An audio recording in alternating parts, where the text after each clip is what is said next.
ఇంకో చిత్రం ఏంటంటే రప్ప రప్ప అని ఒక సినిమాలో ఒక డైలాగు, ఇటీవల కాలం వచ్చిన పుష్ప సినిమాలో ఒక డైలాగ్ చాలా పాపులర్ అయిపోయింది. పాపులర్ అయితే అది ఎక్కడన్నా ఫ్లెక్స్ మీద వేసినా, ఎవరైనా పిల్లలు రప్ప రప్ప అన్నా అది నేరంగా వాళ్ళని తీసుకెళ్ళడం, స్టేషన్లో కూర్చోబెట్టడం, హింసించడం, కేసులు కట్టడం, రోడ్ల మీద నడిపించడం, ఈ కార్యక్రమాలు చేస్తున్నారు. నేను అడుగుతున్నా, రప్ప రప్ప అనేది కానీ తప్పు అయితే సెన్సారు దాన్ని ఏ విధంగా ఆమోదించింది? అసలు రప్ప రప్ప అనే పదానికి ఉన్న అర్థం ఏంటి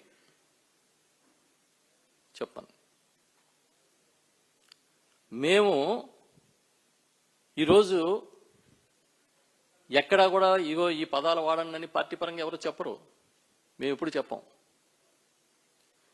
ఎక్కడైనా ఎవరైనా సినిమా డైలాగులు, పాపులర్ డైలాగుల్ని కూడా మాట్లాడితే అది కూడా మీరు ఏదో పెద్ద తప్పుగా చూపించే కార్యక్రమం చేస్తున్నారు. ఇది ఎంత దుర్మార్గంగా ఉందంటే, తప్పులన్నీ మీరు చేస్తారు, పాపాలన్నీ మీరు చేస్తారు. చివరికి అమరావతిలో రైతులు కూడా మీరు చేసిన పాపానికే ఇవాళ గుండెలా అవిసేలాగా రోధించి కుప్పగొలిపే పరిస్థితి వచ్చింది. అయినా సరే ఇవేవి కప్పిపుచ్చరంగా వీటన్నిటినీ ఇవేవి బయటకు రాకూడదని తిరిగి వైఎస్ఆర్ పార్టీని ఒక విలన్ లాగా చూపించే ఒక పెద్ద కార్యక్రమాన్ని మీరు టేకప్ చేశారు. అంటే ఇదంతా ఎలా ఉంది అంటే, అనిత గారికి అధికారం వల్ల మీకు వచ్చిన అడ్వాంటేజ్ తప్ప మరొకటేం కాదు. మీ నియోజకవర్గంలో బల్క్ డ్రగ్ పార్కుకు సంబంధించి ఒక ఉద్యమం జరుగుతుంటే ఆ ఉద్యమానికి నాయకత్వం వహిస్తున్న అప్పలరాజు అనే ఒక కమ్యూనిస్టు నాయకుడిని పీడీ యాక్ట్ పెట్టి అరెస్ట్ చేశారు. ఇది పరాకాష్ట. అంటే ఈ రాష్ట్రంలో కార్పొరేట్ శక్తులకి కొమ్ముగాసే విధానాలు తప్ప పేదల గురించి, గొంతెత్తే వారి గురించి మేము ఆలోచించాం. వాటిని ఖచ్చితంగా అణిచివేస్తామనేది మీకు ఒక స్ట్రాంగ్ డెసిషన్ లాగా అనిపిస్తోంది. నేను అడుగుతున్నా, పోలీస్ స్టేషన్కి తీసుకెళ్లి విపరీతంగా కొట్టి వాళ్ళని మళ్ళీ నడిపిస్తూ రోడ్ల మీద 2 కిలోమీటర్ల ఊరేగింపుగా తీసుకొచ్చే హక్కు మీకు ఎవరిచ్చారని అడుగుతున్నా. ఊరేగింపులు చేస్తున్నారా? ఈరోజు కుప్పంలో ఒక సంఘటన బయటకు వచ్చింది. లావణ్య అనే ఒక వివాహిత అక్కడ పోలీసులు కంప్లైంట్ చేసినట్టుగా భర్త 10 రోజుల క్రితం అత్యాచారం జరిగి చెబితే చంపేస్తామని బెదిరించడం వల్ల 10 రోజులు బయటికి కూడా రాలేకపోయామని ఇవాళ పోలీసులు కంప్లైంట్ ఇచ్చారు. ఇది ఈ రాష్ట్రంలో శాంతి భద్రతల పరిస్థితి. వీటన్నిటిని వదిలేసి అక్కడెక్కడో జగన్ గారి బర్త్డేకి కేక్ కట్ చేశారనో, మ్యాక్ కట్ చేశారనో కేసులు పెట్టుకుంటూ బతికేద్దాం అనుకుంటున్నారు మీరు. ఇప్పుడు నేను చూపించే వీడియోలు మేము చూపించాం, వాటికేం సమాధానం చెప్తారని అడుగుతున్నా. అందులో కొన్ని అయితే జగన్మోహన్ రెడ్డి గారు ముఖ్యమంత్రిగా ఈ రాష్ట్రంలో పరిపాలన జరుగుతున్నప్పుడు చేసినవి, అలాంటి ఆ సంఘటనలు అవి. మరి అప్పుడు ఎవరి మీద కేసులు పెట్టారా? అప్పుడు మీ పార్టీ రౌడీ పార్టీ అనో, మీది ఒక అరాచక పార్టీ అనో వైఎస్ఆర్ పార్టీ తరపు నుంచి కానీ లేకపోతే ప్రభుత్వంలో ఉన్న పెద్దలు కానీ ఎప్పుడన్నా మాట్లాడారా? ఎందుకు మీరు ఇలా డైవర్షన్ కోసం విలన్గా చూపించే కార్యక్రమం చేస్తారు పార్టీని? మీకు నిజంగా నిజాయితీ ఉంటే ప్రజా సమస్యలు పరిష్కరించడం మీద దృష్టి పెట్టండి. ఇప్పుడు ఆ బల్క్ డ్రగ్ పార్క్ దగ్గర మీరిచ్చిన మాట ప్రకారమే మత్స్యకారులు గొడవ చేస్తున్నారు. ఎన్నికల ముందు అనిత గారు వెళ్ళి ఇక్కడ కానీ ఈ పార్క్ వస్తే కిడ్నీలు పోతాయి, గుండె పోద్ది, లివర్ పోతుంది, పిల్లలు పుట్టరు, పుట్టిన అష్టావక్ర పుడతారని చెప్పారు. అందుకనే మేము ఇవాళ వద్దంటున్నామని ఆ మత్స్యకారులే చెప్తున్నారు మేమందరం వెళ్తే.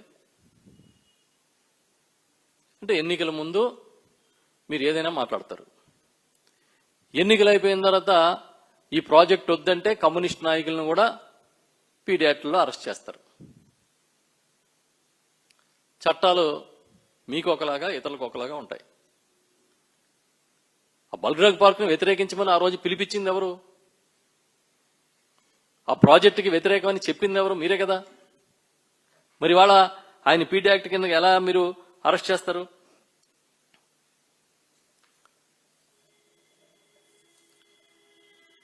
మేము అడుగుతున్నాం, నిన్న జరిగిన అమరావతి సంఘటన, ఒక రైతు నిలువున కుప్పగూలిపోయిన సంఘటన మీద ఈ ప్రభుత్వం ఎందుకు స్పందించలేదు? ఇప్పటికే మీరు అమరావతి ప్రేమికులుగా రోడ్డు మీదకి వచ్చి లెంపలు వేసుకోవాలి రైతుల ముందు. ఎందుకంటే పాపం ఈ రైతులందరినీ రెచ్చగొట్టి జగన్ గారిని ఒక నష్టపరిచే శక్తిగా ఆ రోజు మీరు చూపించి, మీరు వస్తే అమరావతి బంగారం అయిపోద్దనో లేకపోతే అంత మించి గొప్ప విలువైంది అయిపోద్దనో అబద్ధాలు చెప్పి ఇవాళ ఏం చేస్తున్నారు? మేము డిమాండ్ చేస్తున్నాం, ఖచ్చితంగా నిన్న జరిగిన రైతు మరణం మీద ఎఫ్ఐఆర్ వేయాలి. ప్రభుత్వంలో ఎవరైతే బాధ్యులు ఉన్నారో వాళ్ళ మీద చర్యలు తీసుకోవాలని ఖచ్చితంగా మేము డిమాండ్ చేస్తున్నాం. మీ ఇష్టానుసారం మీకు అధికారం ఉంది, రాసే పత్రికలు ఉన్నాయి, చూపించే ఛానల్స్ ఉన్నాయని మా మీద బురద జల్లే కార్యక్రమం చేస్తే ప్రజలు అర్థం చేసుకోలేనంత పరిస్థితిలో ఉన్నారని అనుకోకండి. ఏ ఒక్క వర్గాన్ని సాటిస్ఫై చేయలేని దుస్థితిలో ఇవాళ ఈ ప్రభుత్వం కూలిపోయింది. మినిమం బాధ్యత వహించట్లే. ఎక్కడ చూసినా ఇవాళ గంజాయి రాజ్యం వెళ్తోంది. దానికి హోంమంత్రి గారు ఏం చెప్తున్నారంటే ఇది జగన్మోహన్ రెడ్డి గారి హయాంలో జరిగింది, అసలు ఇప్పుడు ఎక్కడ దొరకట్లేదు అన్నట్టుగా మాట్లాడుతున్నారు.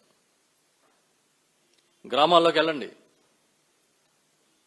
ఆల్రెడీ మా ఊర్లో మా వీధుల్లో బెల్ట్ షాపులు వద్దని ధర్నాలు ఆందోళన చేసే పరిస్థితికి రాష్ట్రం వచ్చింది. మీకు మాత్రం ఏం పట్టవు. రైతులకు గిట్టుబాటు ధరలు లేవు, దాని గురించి మాట్లాడరు. రోడ్లు ఎక్కడెక్కడే ఉన్నాయి, దాని గురించి మాట్లాడరు. చివరికి ఏ పరిస్థితి అంటే మీకు అబద్ధాలతో ఈ రోజు గడిచిపోతే చాలు, హెడ్లైన్ వస్తే చాలని. మరి ఇవన్నీ చేసినందుకు నిన్న జరిగిన ఇన్సిడెంట్లో ఒకవేళ జగన్ గారి బర్త్డేలో పొట్టేళ్లు నరకడమే సైకోయిజం అయితే, మరి ఇప్పుడు నేను చూపించిన వీడియోలతో ఏమి ఇజం అంటారు దాన్ని? మీ చంద్రబాబు నాయుడు గారు ఫ్లెక్స్ దగ్గర బాలకృష్ణ గారి ఫ్లెక్స్లకేమో పొట్టేళ్లు తలకాయలు దండలు వేశారు కదా, దాన్ని ఏ యజం అంటారు? అంటే మేమేమైనా మాట్లాడితే చెల్లుబాటు అయిపోద్దని మాట్లాడడం, ఇంకేమైనా అవసరం అయితే రెడ్ బుక్ ఉంది, కేసులు పెడతాం, 3 పేజీలు అయినాయి అంటే ఇంకా చాలా పేజీలు ఉన్నాయంట. చంద్రబాబు నాయుడు గారు తనయుడు చెప్తున్నాడు. అంటే బెదిరించి అణిచివేసి మేమేదో గొప్పగా చేశామనే కార్యక్రమం నిర్వహిస్తున్నారు. మీ బెదిరింపులకి బెదిరిపోతారనేది మీ ఉద్దేశం. పోలీసుల్ని ఇంత విచ్చలవిడిగా వాడుతున్న ప్రభుత్వం, ఇంత దుర్మార్గంగా పోలీసు వ్యవస్థని తమ గుప్పెట్లో పెట్టుకుని ఆడిస్తున్న ప్రభుత్వం గతంలో ఎప్పుడూ లేదు. ఈ మధ్యకాలంలో ఒక వారం రోజుల క్రితం ఏదో ఒక పరామర్శకు వెళ్తే ఒక పోలీస్ అధికారి కనిపించారు. ఇంతకుముందు మా ప్రభుత్వంలో ఉన్నప్పుడు తెలిసిన అధికారి. మీరు ఇప్పుడు ఎక్కడున్నారండి అని అడిగాను నేను ఇప్పుడు రెడ్ బుక్లో ఉన్నానండి అన్నాడు ఆయన. పోస్టింగ్ అన్నా, ఇవ్వరట సార్. ఇవ్వలేదు సార్, జీతం కూడా రావట్లేదు సార్ అని చెప్పాడు. అంటే జగన్ గారి గవర్నమెంట్లో చేసిన అధికారులు అందరూ మీకు శత్రువులు. ఇప్పుడు పోలీసులను మీరు వాడుతున్న తీరు చూశారు కదా, మరి వీళ్ళని ఏమంటారు? మేము పోలీస్ అధికారులు కూడా చెప్తున్నాం, దయచేసి సమయం పాటించండి. పద్ధతిగా మీరు పెట్టుకున్న స్టార్స్కి విలువిచ్చి చట్టానికి అనుగుణంగా పనిచేయడం బాగుంటుందని మేము అందరం కోరుకుంటున్నాం. ఏదో ప్రైవేటు సైన్యాల్లాగా పనిచేస్తే మంచి పద్ధతి కాదు. మేము మళ్ళీ చెప్తున్నాం, నిన్న జరిగిన వెస్ట్ గోదావరి సంఘటనలో పోలీస్ అధికారుల దగ్గరికి మా నాయకులు మాట్లాడితే మేమేం చేస్తామండి పైనుంచి ఒత్తిడి అంటున్నారంట. మీరు ఈ ఒత్తిడికి భయపడి ఇదిగో ఇలాంటి కేసులు కట్టి తప్పుడు సెక్షన్లు వేసి చేస్తే మా దగ్గర మా పెద్దలు, మా లీగల్ ప్రముఖులు, మా న్యాయ విభాగం మా పని మేము చేస్తాం. కానీ రోజులు ఎప్పుడు ఒకలాగే ఉండవు కదా. రోజులు ఎప్పుడు ఒకలాగే ఎందుకుంటాయి? దయచేసి గమనించమని చెప్తున్నాం పోలీస్ అధికారులకి. ఇవన్నీ మీరు ఏదో సాధించేశామని అనుకుంటే మేమేం చేయలేం, కానీ మాకేదో బ్రాండింగ్ వేద్దామని అనుకుంటే అది మీ అమాయకత్వం. కానీ మీ బ్రాండింగ్ల గురించి మాకు తెలుసు కదా. అంతర్జాతీయ స్థాయికి నిలబెడతాను అమరావతిని, ఆవకాయ అమరావతిని బ్రాండింగ్ చేశారు అందరూ. మొన్నటి వరకునేమో ఎలక్షన్ ముందు ఒలింపిక్స్ అంటారు, ఎలక్షన్ అయిపోయిన తర్వాత ఆవకాయ అంటారు. ఇది పబ్లిసిటీ ప్రభుత్వం, కేవలం పబ్లిసిటీ మీద బతికేస్తున్నారు. కాసేపు ఏ అంటారు, కాసేపు క్వాంటమ్ వాలీ అంటారు, కాసేపు ఇంకోటి అంటారు. 99 పైసలకు ఎకరం ఇచ్చేస్తారు. మీరు ఆడిందాట పాడింది పాట కింద సాగుతుంది. మేము మళ్ళీ చెప్తున్నాం, జగన్మోహన్ రెడ్డి గారి బర్త్డే బ్రహ్మాండంగా జరిగింది. 1 కోటి సంతకాల సేకరణ అద్భుతంగా జరిగింది. ప్రజల నిరసన చాలా గట్టిగా వ్యక్తమైంది జగన్మోహన్ రెడ్డి గారి నాయకత్వంలో. ఈ రాష్ట్రంలో శాంతి భద్రతలు చాలా క్షీణించిపోయాయి. కాబట్టి వీటన్నిటిని కప్పుపుచ్చుకోవడం కోసం మాకు అరాచకవాదులనే ముద్రేసే కార్యక్రమం చేస్తే అది మీకే బూమరాంగ్ అవుతుందని మళ్ళీ ఈ ప్రభుత్వానికి తెలియజేస్తున్నాం. దయచేసి ఇక్కడితో ఆపేయమని కూడా మేము విజ్ఞప్తి చేస్తున్నాం.